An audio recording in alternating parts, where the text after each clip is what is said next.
For sample problem number 3, a man borrowed 75,000 on September 18, 1898 and promised to pay on May 17, 1904 at a simple interest of 12% per annum. How much will be the total interest? Now, dito para siyang upgraded version ng sample problem po natin. Although hindi binanggit na exact dito, no? Pero kapag naka-indicate kasi sa problem yung exact na araw, so ang gagawin natin, kukonsider natin siya as exact simple interest. So medyo contradicting siya doon sa sinabi ko kanina na kapag hindi binanggit anong klase ng interest, ordinary dapat. Pero ang exemption doon, so kapag binigay yung saktong araw. Kapag binigay yung saktong araw kasi, makukompute nyo ilang araw yung nag-elapse within the kung gaano katagal yung pinaka-investment or yung pautang na nangyari. So, ayok malinaw yun, no? So, hindi binanggit na exact siya, pero binigay yung saktong mga araw kung kailan nangyari yung investment or yung loan. Now, medyo upgraded version siya ng sample problem 2 kasi kay sample problem 2 isang taon lang siya. Pero dito, 6 years actually yung involved. So, for this one, syempre kailangan nyo i-check kung ilan yung leap year sa 6 na taon na yun or kung leap year ba talaga yung mga yun. So, dito, we can list it down. So, starting from 1898, 1899, 1900s, 1901, 1902, 1903, and then 1904. Hindi lang pala nataan 2, 4, so parang 7 years yung involved. Now, pwede nyo i-check isa-isa kung sino sa kanila ang leap year. So, unahin natin, 1898. So, ito ay hindi siya leap year. So, kung familiar kayo sa divisibility rule ng 4, so, tignan mo daw yung last 2 digits kung dalawang 0 or yung last 2 digits is divisible by 4. So, leap year siya. Now, for this case, ang divisible by 4 lang is C, 1904 and then C, 1900s. However, si 1900s, hindi siya pasok dun sa criteria natin ng century years na divisible by 400. So, pwede nyo namang i-search yun, no?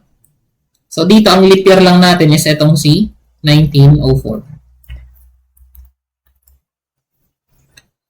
So, si 1899, ang bilang ng araw natin dyan, that's 365. So, ito pala, lahat ng ito, 365 days lang sila.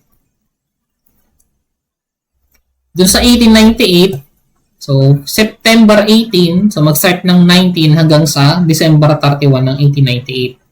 So bibilangin natin ilang araw siya kay 1898 and then ilang araw din kay 1904. Kasi kay 1904 hanggang May 17 lang naman siya. So compute natin separately yung kay 1898 and then kay 1904. So for 1898, so mag-start ka ng September 19. So, pwede mong lista muna September hanggang December niya. September, October, November, December. So, September, so ilang buwan ba kay September? That's 30. Tama ba? So, 30, no? Kasi si July, August, 31, magkasunod din 30. So, 30, bawas mo na lang yung 18 na ito.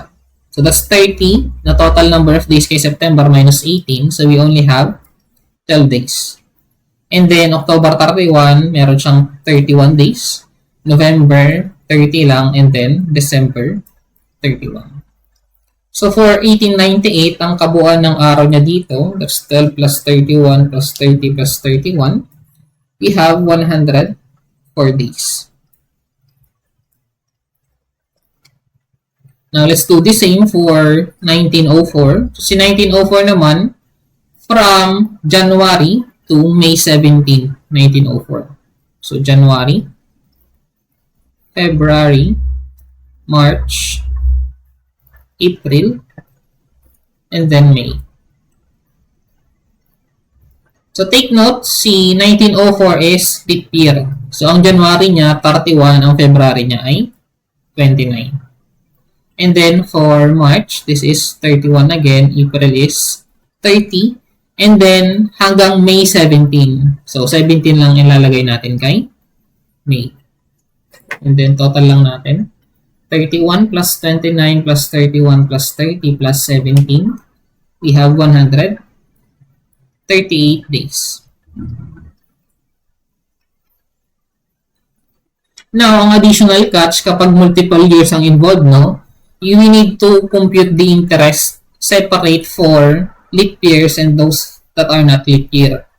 Kasi di ba ang pinaka-formula natin I is equal to PIN. So yung N natin over 365 siya kapag non-leap year over 366 naman kapag leap year siya. So kaya dapat yung mga leap year and non-leap year magkahiwalay natin siyang i-compute. So dito isa lang naman yung non-leap year, no? Or yung isa lang naman yung leap year natin. So pwede nating i-compute sama-sama yung 1898 hanggang 1903. Okay? So for the total interest earned, so unahin muna natin yung 1898 hanggang 1903. So meron kang principal na 75,000 times interest rate na 12% or that's 0.12 times, so bracket na lang gamitin ko. So, ang ilalagay ko dito, yung 104 days kay 1898 plus yung 1899 hanggang 1903. So, ito ay 5 taon. So, 5 times 365. So, unahin ko si 1898, meron siyang 104 days doon plus 5, 365. So, take note, itong 5 times 365, yan yung bilang ng araw from 1899 hanggang 1903. Tapos, i-divide natin siya ng 365. So, this term pa lang, yun yung interest. So, from 1898 to 1903. So, pwede nating isama dito yung kay 1904. So, another PIN na naman dito, no? Kasi magkaiba yung denominator natin kay N. So, 75,000 times 0.12.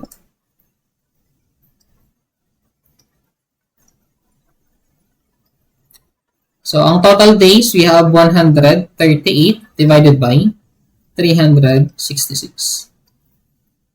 So, compute na lang natin.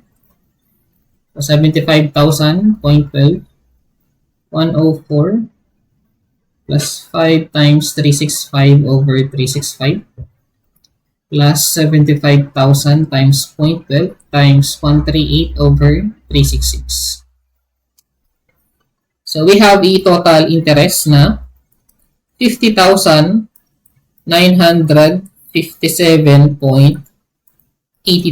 cents. So, ito na yung ating answer for this problem. Now, take note, no? Etong 75,000 na to, since simple interest nga siya, hindi siya nagbabago kada taon. When in fact, di ba kahit dito pa lang kay 1898, may na-earn na siyang interest. Ganon din kay 1899. Pero hindi siya nag-accumulate na nagpapatong-patong para dun sa mga susunod pa na taon. So that's basically yung pinaka-principle ng ating simple interest, no? So ang interest, regardless kung ilang taon ang lumipas, naka-base pa rin siya dun sa original value na inutang, which is 75,000 for this case.